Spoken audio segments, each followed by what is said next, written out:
पाकिस्तान का किस्मत तब्दील करेंगे। आज ये पाकिस्तान और अवाम एक थे, एक हैं और एक रहेंगे।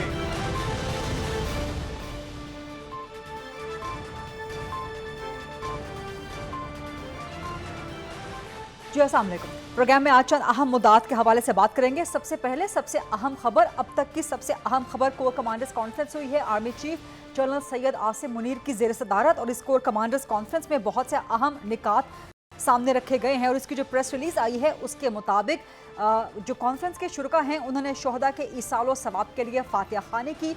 फोरम ने पाकिस्तान के अमन इस्तेहकाम के लिए अफवाज पाकिस्तान के शोहदा, दीगर कानून नाफिज करने वाले इदारों और पाकिस्तानी शहरियों की बलोचिस्तान और खैबर पख्तूनख्वा में लाजवाल कुर्बानियों को ज़बरदस्त खराज अकीदत पेश किया।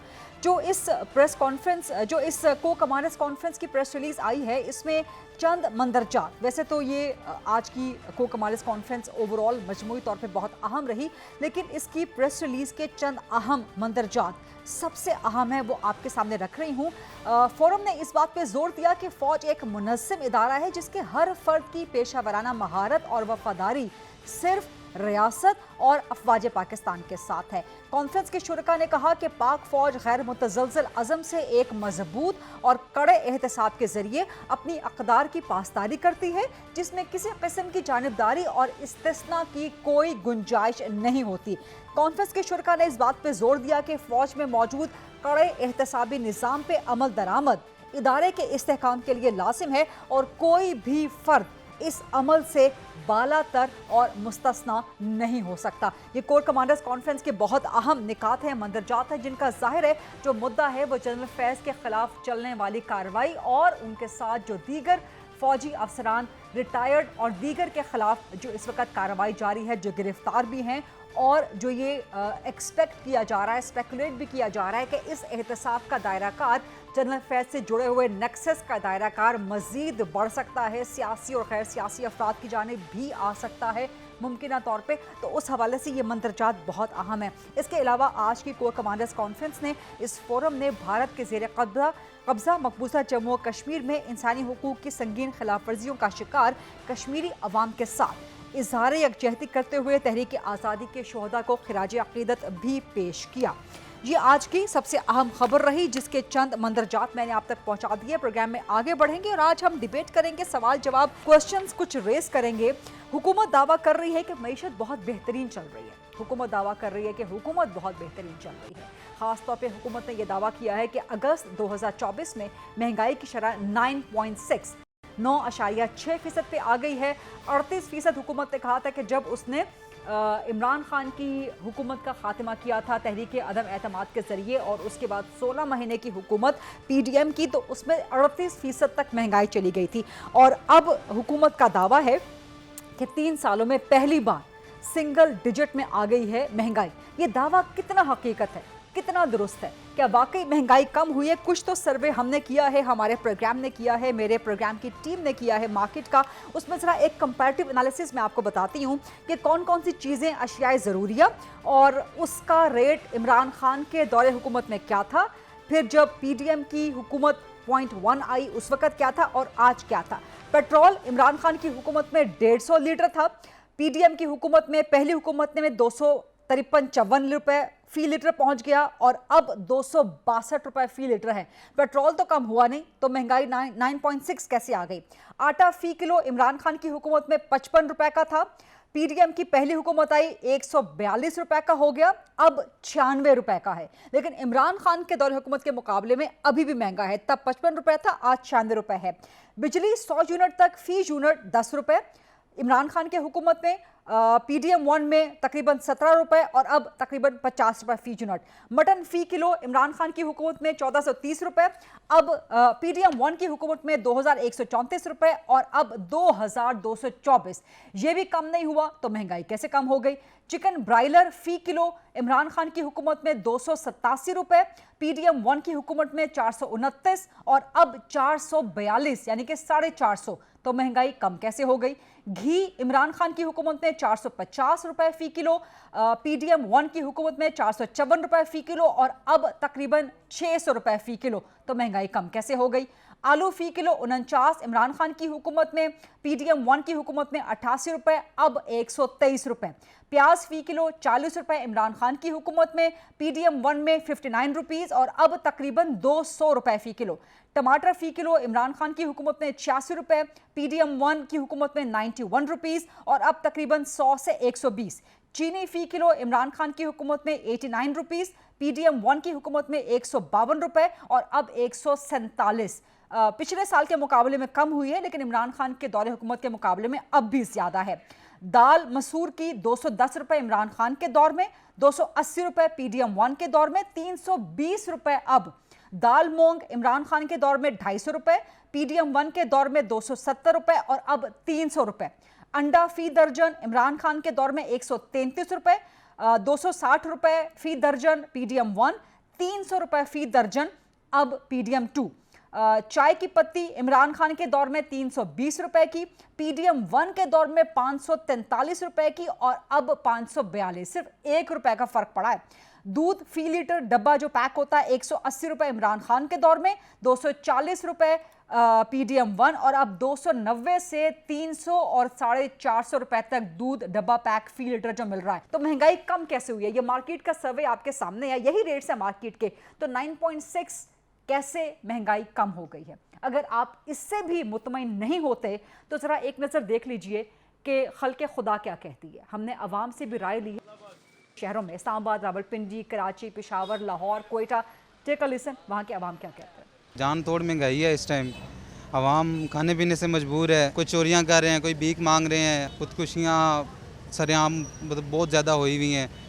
और महंगाई तो हमारे अंदाजे में तो दिन ब दिन बढ़ती जा रही है, कम तो अभी तक कुछ हो ही नहीं है। कोई भी कमी नहीं हुई है। आटे की दुकान में जाओ तो ये कहता है आटा सस्ता हुआ है, वो कहते हैं ये 1900 रुपये का, ये 1850 रुपये का। ये कौन सी बात है? गंदम का तो एक ही दाना होता है, आटे की क्यों 18 कीमतें हैं? चीनी इतनी महंगी है। सब्जी वाली दुकान में जाओ तो सब्जी इतनी महंगी है, 1350 रुपये। मोटा गोश्त है, छोटा गोश्त 2223 रुपये किलो है। पता नहीं किधर कमी हुई, यहाँ पे तो नहीं हुई है। इन दुकानों में जिस मोहल्ले में, जिस बाजार में हम लोग रहे वहाँ पे नहीं हुई है जी। महंगाई के वाले से हम क्या कहें, दिन ब दिन महंगाई होती जा रही है। गरीब से गरीब होता जा रहा है, अमीर से अमीर होता जा रहा है। ये वज़ीर-ए-आज़म साहब कहाँ गरीब हैं? इनको पता है इनको चीज़ खरीदें जाके मार्केट में तो उन्हें पता चले महंगाई किधर है। ये गरीब से पता करे, मार्केटों में निकले, इन्हें पता लगे महंगाई किधर है। ये तो पार्लियामेंट में बैठ के सब कुछ कर रहे हैं, उन्हें क्या पता महंगाई क्या है। अवाम में है, इनको पता लगे महंगाई में कमी हुई है तो अवाम इनको सलाम करेगी, नहीं कमी हुई तो अवाम इनको जूते मारेगी। 18.12 हो चुकी है महंगाई ऊपर, ये 9.6 हमें तो नज़र नहीं आ रही कहीं पे भी।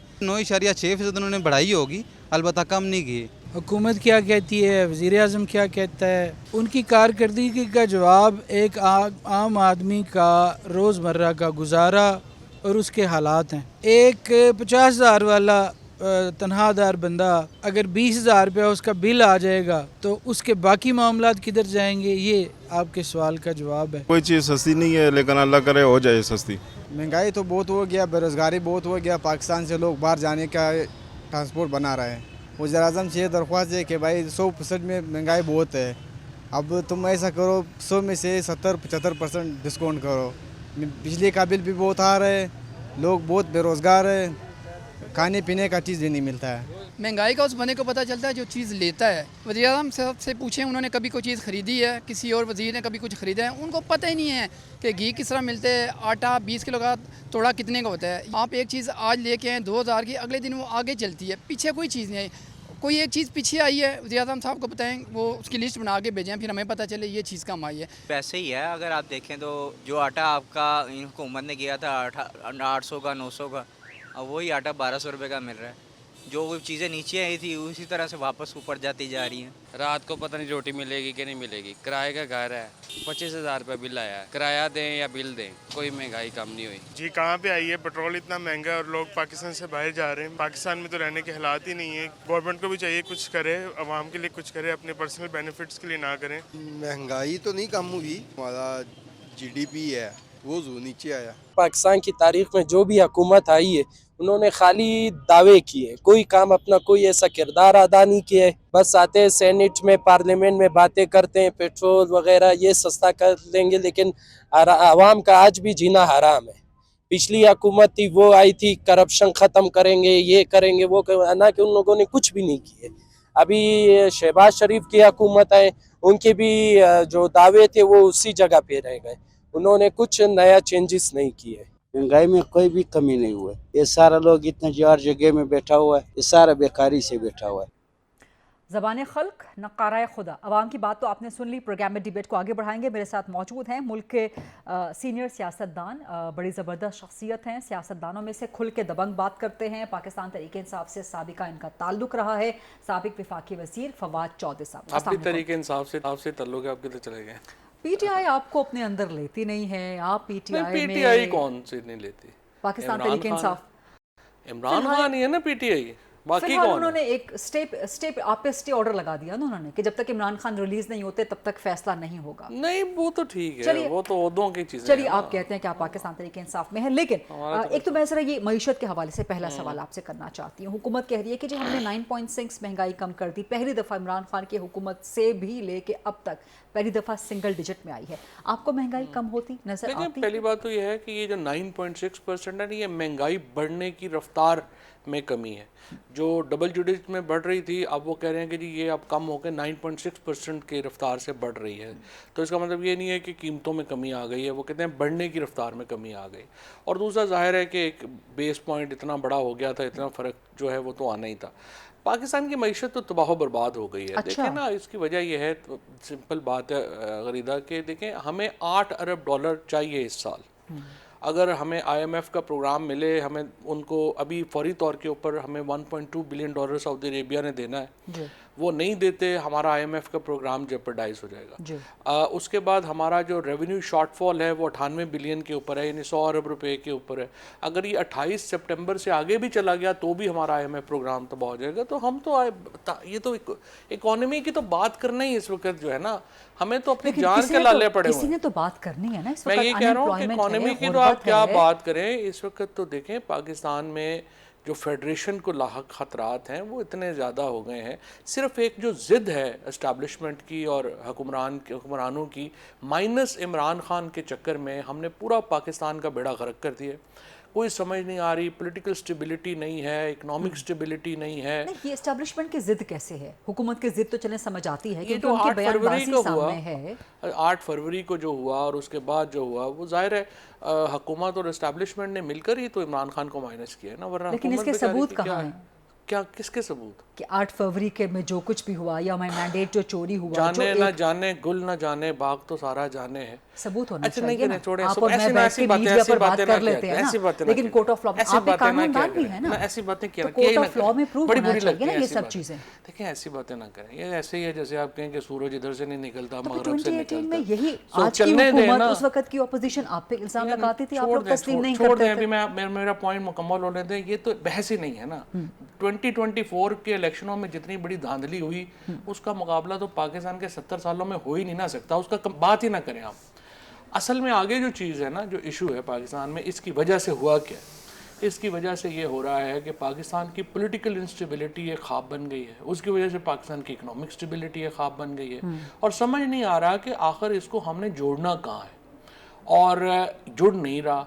जब तक हुकूमत और जो इस वक्त हमारे जो रूलिंग पार्टीज़ हैं वो इस नतीजे पे नहीं पहुंचेंगी कि एक दूसरे को स्पेस दे के मामला आगे चलाना है और इमरान खान को एक्सेप्ट करके आगे चलना पड़ेगा। 2/3 पाकिस्तान इमरान खान के साथ खड़ा है, उसके बगैर कैसे मुल्क जो है वो आगे चलेगा? ज़्यादा नहीं आप कह रहे 2/3 पाकिस्तान इस वक्त? उसकी वजह है ना, देखिए ना कितना वोटर है इस वक्त इमरान खान के साथ? 1.5 करोड़, 4 करोड़ के करीब इस वक्त, 1 करोड़ 70 लाख, 1 करोड़ 60 लाख, 1 करोड़ 70 लाख वोट पड़ा, 2/3 वोट पड़ गया ना।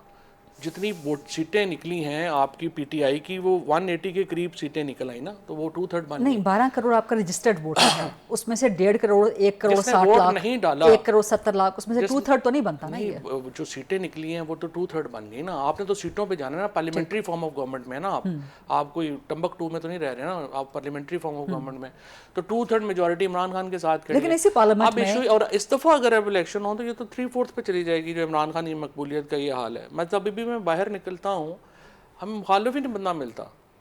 इमरान खान का बंदा मुखालिफ ही नहीं है, इतनी बड़ी पॉपुलैरिटी है। देखिए नॉट विद स्टैंडिंग, मेरे ख्याल में इमरान खान को और जो हुकूमत है उसको एक एक स्टेप पीछे हटना चाहिए और एक ग्रैंड पॉलिटिकल बात करने को तैयार ही नहीं है हुकूमत के साथ, इन पॉलिटिकल पार्टीज के साथ। वो कहते हैं मैंने एस्टैब्लिशमेंट से बात करनी है।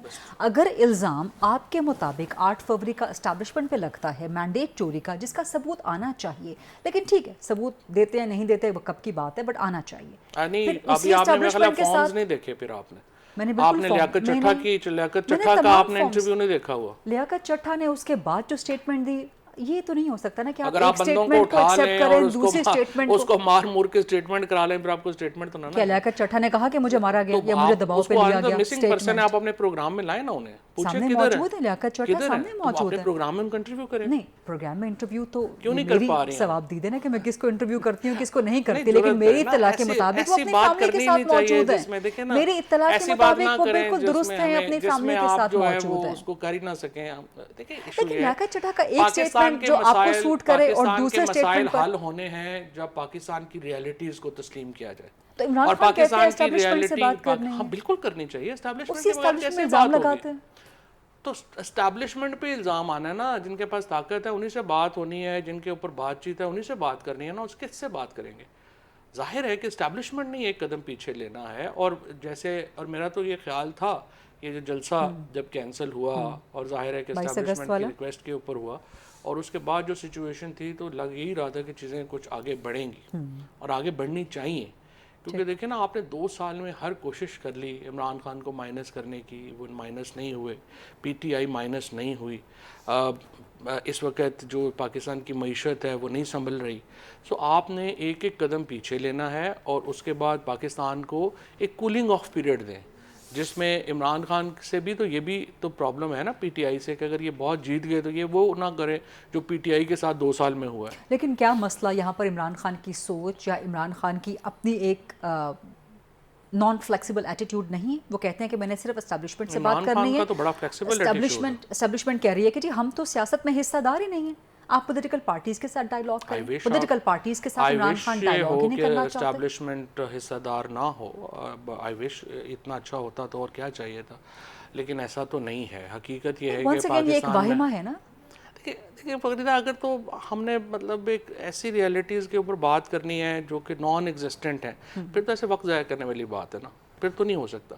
देखिए पाकिस्तान की पॉलिटिक्स के अंदर 72 सालों से ये कोई नई बात नहीं है कि एस्टैब्लिशमेंट की एक पोजीशन है और रियलिटी है, लेकिन इस दफ़ा एग्जेजरेटेड है, ज़्यादा बढ़ी हुई है, लेकिन वो तो रही है।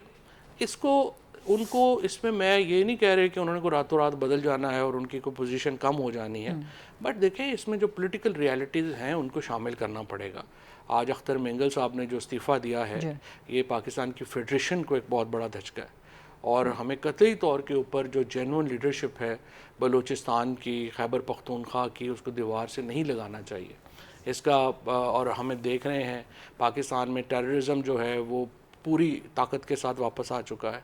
2 सूबों के ऊपर जो हमारी एडमिनिस्ट्रेटिव रिट है वो बहुत कमज़ोर हुई है। 84 लोग तो सिर्फ इस 1 महीने में शहीद हो चुके हैं। रोज़ाना हमें सिपाहियों की जो जिस्म है वो मिल रहे हैं, चूँकि अनफॉर्चुनेट है कि हम अपने सिपाहियों को नहीं बचा पा रहे और अपने लोगों तो सिर्फ इस्लामाबाद में बैठ के और लाहौर में बैठ के या कराची में बैठ के पॉश इलाकों में हम कहें कि बिल्कुल हर चीज़ बिल्कुल सही है, तो वो तो फिर मर्जी है। तो आप समझते हैं कि ग्रैंड नेशनल डायलॉग का वक्त है इस वक्त? उसके वो चारे ही नहीं है। देखें ना, पाकिस्तान ये जो लोग बात करते हैं इवन पीटीआई में जो समझते हैं कि कोई बांग्लादेश टाइप मॉडल हो जाना चाहिए। देखें बांग्लादेश की सिचुएशन ये नहीं है। बांग्लादेश में ना सिर्फ एक ही मज़हब के लोग हैं, एक ही सेक्ट के लोग हैं, ज़ुबान एक है उनकी। जो पाकिस्तान के अंदर जो फैक्शनलिज्म है, जो प्रोविंशियलिज्म है, जो लिंग्विस्टिक इश्यूज़ हैं, जो सेक्रेटेरियन इश्यूज़ हैं, बांग्लादेश में वो नहीं है। सो वहाँ पे अगर हमारे यहाँ ये वायलेंस शुरू हुआ तो इसकी बहुत ज़्यादा रिपरकशंस होंगे और आपको इसकी बहुत बड़ी कीमत देनी पड़ेगी। हमें इससे पहले वो हालात है भी नहीं, जैसे कि आपने खुद भी कहा पाकिस्तान के डायनामिक्स डिफरेंट है, पॉलिटिकल डायनामिक्स डिफरेंट है। लेकिन फिर इमरान खान को भी तो अपनी जिद से पीछे हटना चाहिए। वो सिर्फ एस्टैब्लिशमेंट से बात करने पे जिद इसरार कर रहे हैं। मेरा नहीं ख्याल, और वो कह रहे हैं कि मैं सियासी फोर्सेस के साथ नहीं बैठूंगा। देखिए ना, इस वक्त मेरा ये ख्याल है, आई कैन बी रॉन्ग, लेकिन मुझे लगता है कि नवाज शरीफ और इमरान खान दोनों ने कुछ बफर्स क्रिएट किए हैं। मिसाल के तौर के ऊपर नवाज शरीफ साहब ने राना सनाउल्लाह साहब को आंख मारी हुई है कि आप निगोशिएशन करें, लेकिन ख्वाजा आसिफ और एहसन इकबाल को ये भी कहा हुआ है कि आप अपोजिशन करें। इसी तरह इमरान खान ने महमूद अचकज़ई साहब को कहा हुआ है कि आप निगोशिएशंस करें, बट PTI में बाकी लोग कहते हैं हमने नहीं करनी। इसका ये एक पार्टीज़ अपने बफर क्रिएट करती हैं और ये अच्छा है। उन्होंने कहा कि अगर कामयाब होंगे तो क्रेडिट हो जाएगा, ना काम होंगे तो क्रेडिट नहीं होगा। ठीक है, बहुत बहुत शुक्रिया फवाद चौधरी साहब आपके वक्त का और ज़बरदस्त गुफ्तगू आपसे, ख़ासतौर पे आपका ये पॉइंट ऑफ व्यू कि एक ग्रैंड नेशनल डायलॉग होना चाहिए, पाकिस्तान को आगे बढ़ना चाहिए, गलतियाँ सब तस्लीम करें, उनसे सीखें और फिर आगे बढ़ें, सब एक एक कदम पीछे हटें। बहुत शुक्रिया फवाद चौधरी साहब। वंस अगेन आपका प्रोग्राम में एक छोटी सी ब्रेक के बाद जब वापस आएंगे तो मज़ीद कुछ गुफ्तगू करेंगे। दानियाल अजीज़, डॉक्टर कैसर बंगाली और मोहम्मद अली दुर्रानी हमारे साथ मौजूद होंगे। पाकिस्तान को दरपेश मुआशी और दीगर मसाइल पर बात करेंगे। Stay with us. जी welcome back after the break. क्या हुकूमत से मईशत चल पा रही है, क्या हुकूमत से हुकूमत चल पा रही है, इसी मामले के हवाले से, इसी मुद्दे के हवाले से बात करेंगे। प्रोग्राम को ओपन करेंगे डिबेट, डिस्कशन, क्वेश्चन आंसर्स के लिए। मेरे साथ मौजूद हैं डॉक्टर कैसर बंगाली साहब, मुल्क के मशहूर मारूफ माहिर मुआशियात हैं और हुकूमत की जो किफ़ायत शारी और राइट साइजिंग कमेटी है उसके मेंबर भी थे, अभी इस्तीफ़ा दिया है और काफ़ी एक तवील चार्जशीट हुकूमत के ऊपर लगाई है। और इसके अलावा दानियाल अजीज़ साहब मुल्क के बड़े ज़बरदस्त सीनियर सियासतदान हैं, साबिक वफाकी वज़ीर भी रहे हैं। डॉक्टर कैसर बंगाली साहब, आपसे मैं ज़रा सवाल करना चाहूँगी। सबसे पहला, जस्ट विद इन 6 मंथ्स, इन 6 महीनों के अंदर ऐसा क्या हो गया कि आप हुकूमत से नाला हो गए, आप हुकूमत की पॉलिसीज़ से नाला हो गए? 6 month is a very short time for any reforms to be brought in. इसमें तो हुकूमत को समझने में, चलाने में, पॉलिसी मेकिंग करने में ही वक्त लग जाता है। सो सिर्फ 6 महीनों के अंदर ऐसा क्या हो गया कि आप इस हुकूमत से, इसकी पॉलिसी से दिल बर्दाश्ता हो गए?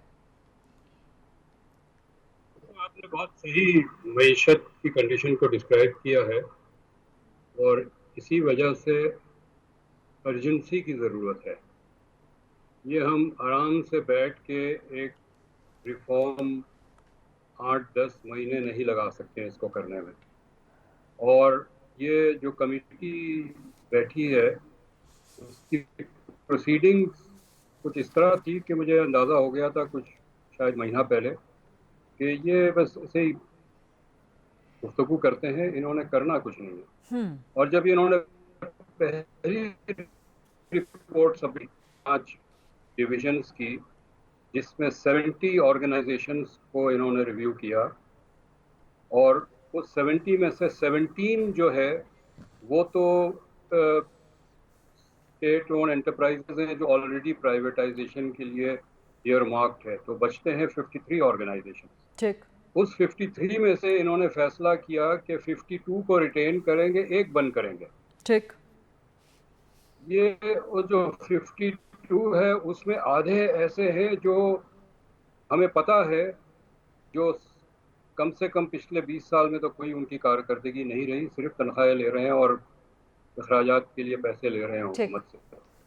लेकिन इनका जो तरीका था वो कोई ऑर्गेनाइजेशन बंद नहीं करना, हर ऑर्गेनाइजेशन के हेड को बुला के उनसे ब्रीफिंग लेनी है और सब ने अपने आप को डिफेंड करना है और उन्होंने फिर उसको इंक्लूड कर लेना है। जब मुझे अंदाज़ा हुआ कि इनकी नियत ही नहीं है, ये सिर्फ एक एक्सरसाइज कर रहे हैं, तो मेरा इस कमेटी पे रहने का कोई जवाज़ नहीं था, क्योंकि मैं समझता हूँ कि जो मुल्क के हालात हैं जिस वक्त, ये हम अफोर्ड नहीं कर सकते कि ये गेम्स खेले जाएं। ठीक, डॉक्टर कैसे कह रहे हैं कि 6 मंथ्स के अंदर आप इसलिए दिल बर्दाश्ता हो गए हुकूमत से, that you kind of saw कि there was all talks and no action. Daniyal Aziz साहब, आप भी इसी हुकूमत का हिस्सा रहे हैं। इस वक्त जो मुआशी सूरत हाल है आपके नज़दीक ये प्रॉमिसिंग है, ये एक अच्छी पिक्चर पोर्ट्रे करती है मुस्तकबिल की, या इस वक्त बहुत ब्लीक सिचुएशन है जिससे हम सबको खौफजदा होना चाहिए? और हुकूमत का दावा है कि जी हमने महंगाई कम कर दी है 9.6%। आप अवाम से बात करते हैं, अवाम में रहते हैं, आपको लगता है कि महंगाई वाकई कम हुई है? दानियाल अजीज़ साहब जी, मैं आपका जवाब इस तरह से देना चाहता हूँ कि ये जो इन्फ्लेशन रेट है ये बुनियादी तौर पर अगर आप मॉनेटरी पॉलिसी कमेटी की रिपोर्ट पढ़ें जो लास्ट उन्होंने मीटिंग की थी स्टेट बैंक ऑफ पाकिस्तान की, जिनका मैंडेट है लॉ के तहत कि ये महंगाई को कंट्रोल करें, उन्होंने अपनी जो फॉरवर्ड लुकिंग पैराग्राफ होता है आउटलुक ऑफ इन्फ्लेशन का आखिरी पैराग्राफ, उसमें उन्होंने लिखा है कि बिजली की कीमतों, बिजली के निर्खों ने बहुत इफेक्ट किया है। तो आपको मालूम ही होगा कि अभी एक चाचा और भतीजी ने दोनों ने पंजाब और इस्लामाबाद और फिर पूरे पाकिस्तान का प्लान दिया जिसमें 200 यूनिट तक फेडरल गवर्नमेंट ने फ्री करने का 55 अरब रुपए का एक प्रोग्राम दिया है और 45 अरब का पंजाब ने बशमूल इस्लामाबाद प्रोग्राम दिया है जिसमें 500 यूनिट तक बिजली जो है वो 14 रुपए शायद 75 पैसे फी यूनिट सस्ती करने का। और इसकी वजह से महंगाई में बहुत फर्क पड़ा है क्योंकि वो जो प्रोग्राम प्राइम मिनिस्टर ने अनाउंस किया है उसके असरात आने शुरू हो गए हैं और पंजाब वाले भी कई जगह पर आने शुरू हो गए हैं। तो वो जाहिर बात है उस रिकॉर्ड का हिस्सा बन गए हैं। एक बात ये है। दूसरी बात ये है कि ये हाई बेस इफेक्ट जो है ये बहुत मैटर करता है। जो पिछले साल इसी महीने महंगाई की शरह थी वो बहुत ऊंची थी, शायद पाकिस्तान की बुलंद तरीन थी। तो अब जब आप कंपेयर करते हैं तो उसको इकोनॉमिक्स में हाई बेस इफेक्ट कहते हैं। अब सूरत हाल ये है कि माजी में भी इस तरह की चालाकियां डार साहब ने खेली हैं और जब मिफ्ता साहब को हटा दिया गया और डार साहब बनाए गए तो इन्होंने जबरन बिजली के नरखों में किश्तें करवा दी पूरे पाकिस्तान में और उसकी वजह से जो इन्फ्लेशन फिगर थे वो बरकरार रहे और इन्होंने उसको इस्तेमाल करके जो ये जमील साहब इन्होंने लगवाए थे स्टेट बैंक ऑफ पाकिस्तान में गवर्नर, ये जूनियर प्रमोटी थे, शायद ये उसका ना बनते लेकिन उनको चुना गया तो इनको जो है वो कन्विंस कर लिया कि आप बरकरार रखें पॉलिसी रेट यानी इंटरेस्ट रेट को आप ना बढ़ाएं, जो कि उस वक्त अगर पाकिस्तान ने बढ़ाया होता तो शायद ये 22% पर ना जाता, हम इन्फ्लेशन को काबू करने में कामयाब हो जाते। तो ये चालाकियां जो है ये इनका हैंडीवर्क है, इनका सिग्नेचर है इसके ऊपर। और IMF ने बिल्कुल दुरुस्त छापा मारा है कि आप लोग अपना रेवेन्यू जो है 113 अरब रुपए शॉर्टफॉल है आपका और आप इधर जो है कर्ज का पैसा लेके अवाम की नस्लों को डुबा के और आप आग में झोंक रहे हैं 55 बिलियन और 45 बिलियन बांटते फिर रहे हैं जैसे कोई बाप का माल है। ये बिल्कुल गलत बात है। अच्छा, तो दानियाल साहब आप कह रहे हैं कि 9.6 जो हुकूमत क्लेम कर रही है ये फिगर फजिंग है, क्या ये बात कह रहे हैं आप? जब आप ये कह रहे हैं कि जो चालाकियां कर रहे हैं हुकूमत, तो do you think this is figure fudging, ये महंगाई की जो इन्फ्लेशन की फिगर्स आई हैं? दूसरा, IMF ने ये भी कह दिया है कि जी पंजाब में बंद करें जो आपने वो नवाजने का सिलसिला स्टार्ट किया था, 14 रुपीज़ पर यूनिट जो आपने रिलीफ दिया था। IMF कह रहा है कि इसको बंद करें, तो IMF की डिक्टेशन मरियम नवाज को, नवाज शरीफ को लेनी पड़ेगी। ये अवाम का एक जो फलाह का या अवाम को रिलीफ का एक पैकेज था, रोल बैक करना पड़ेगा IMF के लिए। देखिए ये हाईली इररिस्पॉन्सिबल चीज़ें हैं। आप पैसे बांटते फिर रहे हैं, कभी आप कहते हैं हम बिजली के मोटरसाइकिल बांट रहे हैं, कभी आप कहते हैं हम व्हील चेयर बांट रहे हैं, कभी आप कहते हैं हम सोलर पैनल बांट रहे हैं, कभी आप कहते हैं हम लैपटॉप बांट रहे हैं और ग्लास ट्रेनें की बातें हो रही हैं। ये सब पैसा कहाँ से आ रहा है? ये पाकिस्तान का जो माली खसारा है उसमें सूबों का और मरकज का जमा होता है जो खर्चा जाता है। तो अगर आप इस तरह के आनन फानन प्रोजेक्ट, ग्लास ट्रेन और इस तरह की चीजों पे खर्चते जाएंगे या 45 अरब आप इस आग में झोंक देंगे 2 महीने की एक चेपी लगाने के लिए, जो कि शायद देखे ना, ये बड़ी खूबसूरत बात है, 55 अरब मरकज ने दिया, 45 अरब पंजाब ने दिया और उसकी वजह से अब ये केस क्या बना रहे हैं कि महंगाई कम हो रही है तो शरह सूद जो है वो पॉलिसी रेट स्टेट बैंक कम करे। अब जब आप स्टेट बैंक की पॉलिसी रेट कम करेंगे तो इन सब के जो कारोबार हैं उनकी किस्त जो है वो कम होगी। तो आप आवाम का पैसा झोंकते जाएं इस आग में 2-2 महीने लगाकर, चेपियां लगाकर। ये कोई पुख्ता हल तो नहीं है बिजली के मसले का। बिजली का असल मसला तो ये है कि आप चोरी पकड़े। It's a governance problem, it's not an IPP contract problem, it's not a capacity payment problem. उसमें जरूर करप्शन हुई होगी, मैं नहीं कहता, उनको इन्वेस्टिगेट करें, पकड़े, टांग दे सारों को। लेकिन जो असल मसला अगर आपने हल करना है वो उस दिन होना है, क्योंकि तकरीबन 6000 मेगावाट आप दे ही नहीं पा रहे। दानियाल साहब, बड़ी ज़बरदस्त बातें आप करते हैं, बड़ी ज़बरदस्त बातें आप करते हैं, but unfortunately I have to cut this segment short here क्योंकि इसका टाइम ख़त्म हो चुका है। अलाउ मी कि अगले प्रोग्राम के लिए हम आपको कंप्लीट प्रोग्राम में ज़हमत दें और ये सारे इशूज़ जो आप कह रहे हैं, बिजली के इशू पे आप बड़े वोकल हैं, बाकी मामलात पे भी इस पर आपसे इंशाल्लाह तफसील से बात रहेगी। दयानल अजीज़ साहब, डॉक्टर कैसम गालिब साहब, बहुत शुक्रिया। प्रोग्राम में एक ब्रेक और इसी मुद्दे के हवाले से क्वेश्चन आंसर्स को मजीद आगे बढ़ाएंगे। एक ब्रेक के बाद मोहम्मद अली दुर्रानी मौजूद होंगे। Stay with us. जी, welcome back after the break. मेरे साथ मौजूद हैं सीनियर सियासतदान, साबिक वफाकी वज़ीर रह चुके हैं मोहम्मद अली दुर्रानी साहब। अस्सलाम वालेकुम मोहम्मद अली दुर्रानी साहब, बहुत शुक्रिया प्रोग्राम के लिए वक्त निकालने पे। इस वक्त जो सूरत हाल है मुल्क की, आप बहुत अरसे से कोशिश भी कर रहे हैं कि कुछ रिकन्सिलिएशन, कुछ निगोसिएशंस, कुछ नेशनल डायलॉग की सूरत बन पाए। वो गुफ्तगू होती है, फिर उसमें बीच में तात्तुल आ जाता है, कुछ ब्रेक डाउन आ जाता है, कुछ स्टैग्नेंसी हो जाती है। इस वक्त जो हुकूमत की सूरत हाल है, आप क्या समझते हैं कि हुकूमत से हुकूमत चल पा रही है? हुकूमत से मईशत चल पा रही है क्या? IMF के प्लान के बारे में ख़बरें आ रही हैं कि शायद वो डिले हो जाए। जो फ्रेंडली ब्रदरली कंट्रीज़ हैं वहाँ से हमें इमदाद मिलने में भी ताख़ीर हो रही है। बहुत से सवालात उठ रहे हैं, पॉलिटिकल इंस्टेबिलिटी है, सिक्योरिटी की सिचुएशन आपके सामने है। इस सब का हल क्या है दुरानी साहब? बिस्मिल्लाहिर्रहमानिर्रहीम और वालेकुम अस्सलाम। देखिए, इस वक्त ये जितने आपने पॉइंट्स बता दिए हैं, मेरा ख्याल ये क्रक्स ऑफ द मैटर है जिसको आपने डिस्क्राइब किया है। इस वक्त इसका रास्ता जो है वो तो रिकन्सिलिएशन के अलावा कुछ नहीं है और कुछ नहीं हुआ करता, और पॉलिटिकल रिकन्सिलिएशन की ज़रूरत है इस वक्त। एक तो सबसे पहले जिस ट्रेंड को हमें चेक करना चाहिए वो ये है कि जो हमें चैलेंजेस इस वक्त मुल्क को दरपेश हैं, इसलिए हमारे सियासतदानों को बिला वजह इस्टेब्लिशमेंट और दीगर इदारों को सियासी अमल में घसीटने की कोशिश नहीं करनी चाहिए, जबकि वो खुद इस चीज को डिफाइन कर चुके हैं कि वो अब इस मामले के अंदर किसी किस्म की इन्वॉल्वमेंट को जायज नहीं समझते। I'll request you to take a pause here and elaborate on this matter जो आपने कहा कि सियासतदानों को एस्टैब्लिशमेंट को बिला वजह घसीटने, बिकॉज बानी PTI इमरान खान बार बार ये मुतालबा कर रहे हैं, बार बार ये अपील कर रहे हैं। कुछ लोग कह रहे हैं कि जी मिन्नत समाजित कर रहे हैं कि मैंने एस्टैब्लिशमेंट से ही बात करनी है, वो इस पे इसरार कर रहे हैं, वो पॉलिटिकल फोर्सेस से बात करने पे राजी नहीं है। इस पे कमेंट कीजिएगा and then continue please your previous answer. ये जो पॉइंट है ना आपका, ये बिल्कुल मैं तो इसके ऊपर बारहा कह चुका हूं कि ये जो जहां तक एस्टैब्लिशमेंट का ताल्लुक है, ना वो डायलॉग कर रही है, ना उन्हें करना चाहिए और ना वो करेंगे, इसके बारे में आई एम वेरी क्लियर। और इस वक्त की जो सियासी अमल है उसकी रिक्वायरमेंट ये है कि पॉलिटिशियंस आपस में बातचीत करें और पार्लियामेंट में करें। खुदारा अब मुल्क के चैलेंजेस जो है वो सियासतदानों से ये डिमांड करते हैं कि वो अपने आप को अपने जो कॉन्स्टिट्यूएंसी है उसके अंदर लेके आए। इसके लिए जो वे आउट है वो भी मैं आपको अर्ज करना चाहता हूँ कि इस वक्त ये डायलॉग शुरू करने का जो कंप्लीट फर्स्ट रिस्पॉन्सिबिलिटी है वो गवर्नमेंट की है। ठीक। और जो रिसेंट इलेक्शंस हुए हैं, चूंकि वो कंट्रोवर्शियल हैं और इलेक्शन से पहले जो प्री पोल रिगिंग हुई है या जो जितनी चीजें हुई हैं उनके नतीजे में इलेक्शंस कंट्रोवर्शियल थे।